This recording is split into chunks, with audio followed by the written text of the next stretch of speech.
ഇവിടെ ഈ പാവം കൊച്ചുകുട്ടിയുടെ മുത്തശ്ശി മരിച്ചു പോകുന്നു. പക്ഷേ ആ കാര്യം മനസ്സിലാക്കാതെ അടക്കാൻ കൊണ്ടുപോകുന്നവരുടെ പുറകെ ഓടുകയാണ്. പക്ഷേ അവൾ അവരെ കണ്ടെത്തുന്നതിന് മുൻപ് തന്നെ അവരവിടെ നിന്ന് മറയുന്നു.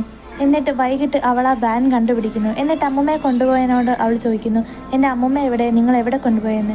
അന്നേരം അവൻ ചൂടായി ആ കുട്ടിയെ ഓടിക്കുന്നു. എന്നിട്ട് ആ കൊച്ചുകുട്ടി വീണ്ടും പോയിട്ട് വൈകിട്ട് വന്ന് വീണ്ടും ചോദിക്കുന്നു, എൻ്റെ അമ്മുമ്മ എവിടെയെന്ന്.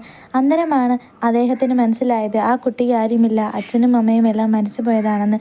അപ്പോൾ അയാൾ ആ കുട്ടിയെ കാണിച്ചു കൊടുത്തിട്ട് പറയുന്നു, നിൻ്റെ അമ്മ മരിച്ചു പോയെന്ന്.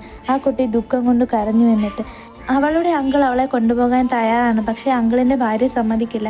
അതുകൊണ്ട് അവൻ ആ കുട്ടിയെ അവൻ്റെ വീട്ടിൽ തന്നെ താമസിപ്പിച്ചു. പിന്നെ സ്നേഹത്തോടെ പെരുമാറാൻ തുടങ്ങി. അവസാനം അവൻ അവളെ നിയമപരമായി ദത്തെടുക്കുകയും ചെയ്തു.